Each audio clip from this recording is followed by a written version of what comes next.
Assalamualaikum warahmatullahi wabarakatuh. Perkenalkan, nama saya Nur Intan Komalasari dengan NIM A1A221041 dari Prodi Pendidikan Sejarah Angkatan 2021 kelas reguler A.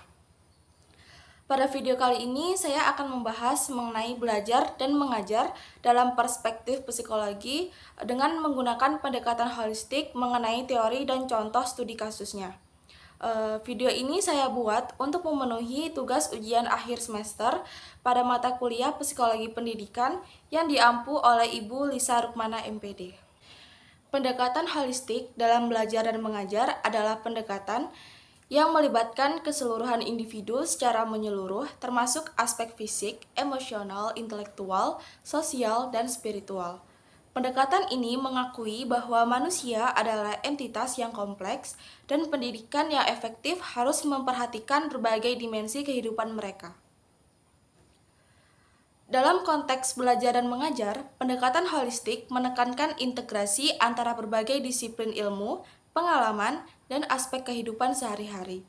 Berikut adalah beberapa teori yang mendukung pendekatan holistik dalam belajar dan mengajar. Yang pertama, konstruktivisme. Teori konstruktivisme berpendapat bahwa pembelajaran adalah proses aktif yang melibatkan konstruksi pengetahuan oleh individu berdasarkan pengalaman dan pemahaman mereka sendiri. Pendekatan holistik mengintegrasikan pengalaman fisik, emosional, dan sosial dalam pembelajaran untuk menciptakan pemahaman yang lebih mendalam dan berarti. Yang kedua, multiple intelligence atau kecerdasan majemuk.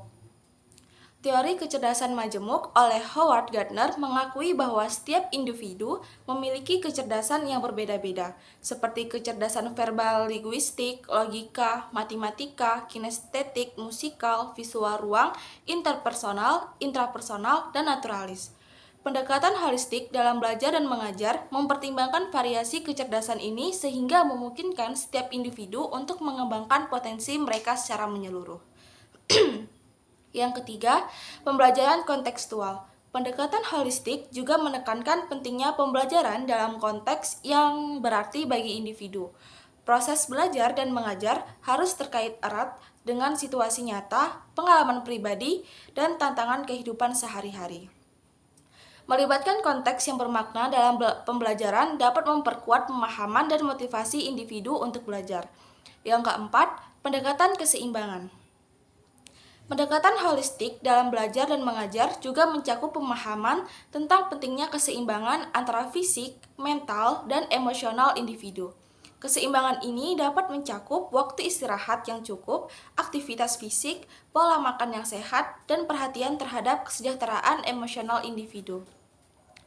Dalam konteks belajar, keseimbangan ini dapat meningkatkan fokus, konsentrasi, dan retensi informasi. Yang kelima, pembelajaran seumur hidup. Pendekatan holistik menganggap bahwa belajar adalah proses seumur hidup yang terus-menerus, bukan hanya terbatas pada lingkungan formal seperti sekolah atau perguruan tinggi. Belajar dapat terjadi melalui pengalaman sehari-hari, interaksi sosial, refleksi pribadi, dan eksplorasi mandiri.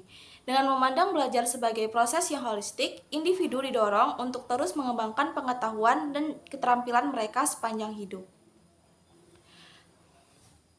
Pendekatan holistik dalam belajar dan mengajar memungkinkan individu untuk belajar secara komprehensif, mengintegrasikan berbagai aspek kehidupan mereka, dan mengembangkan pemahaman yang lebih mendalam dan berkelanjutan.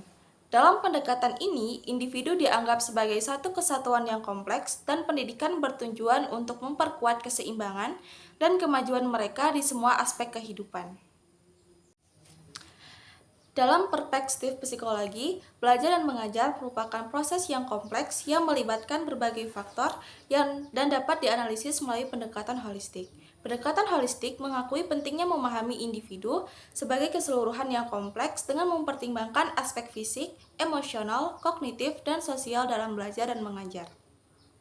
Di sini saya akan menjelaskan teori belajar dan mengajar dalam perspektif holistik serta memberikan dua contoh kasus yang dapat mengilustrasikan penerapan pendekatan ini.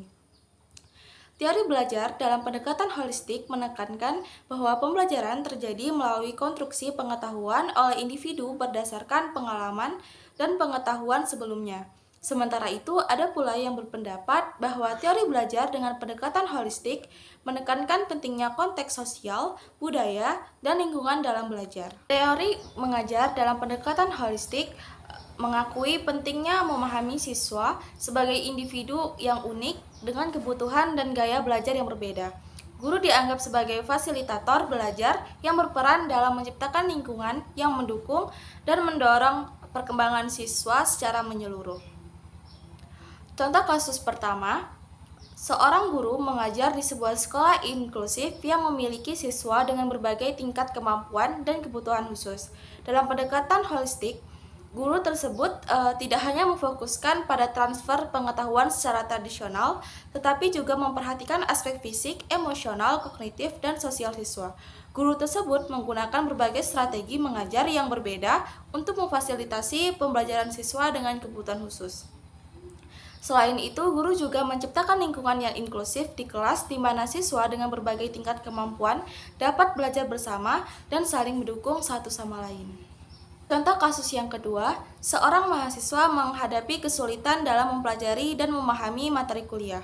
Dalam pendekatan holistik, seorang konselor akademik dapat menerapkan strategi yang melibatkan aspek fisik, emosional, kognitif, dan sosial mahasiswa tersebut. Konselor akademik dapat membantu mahasiswa mengidentifikasi faktor-faktor yang mempengaruhi kinerja belajar mereka, seperti stres atau gangguan konsentrasi. Selanjutnya, konselor dapat membantu mahasiswa mengembangkan strategi belajar yang sesuai dengan gaya belajar mereka dan memberikan dukungan emosional untuk meningkatkan motivasi dan kepercayaan diri mahasiswa tersebut. Dalam kedua contoh kasus tadi, pendekatan holistik memungkinkan praktisi psikologi untuk memahami individu dalam konteks yang luas, melibatkan aspek fisik, emosional, kognitif, dan sosial dalam proses belajar dan mengajar. Demikianlah materi penjelasan mengenai belajar dan mengajar dalam perspektif psikologi dengan menggunakan pendekatan holistik dan contoh kasusnya. Kurang dan lebihnya saya mohon maaf yang sebesar-besarnya. Saya akhiri. Wassalamualaikum warahmatullahi wabarakatuh.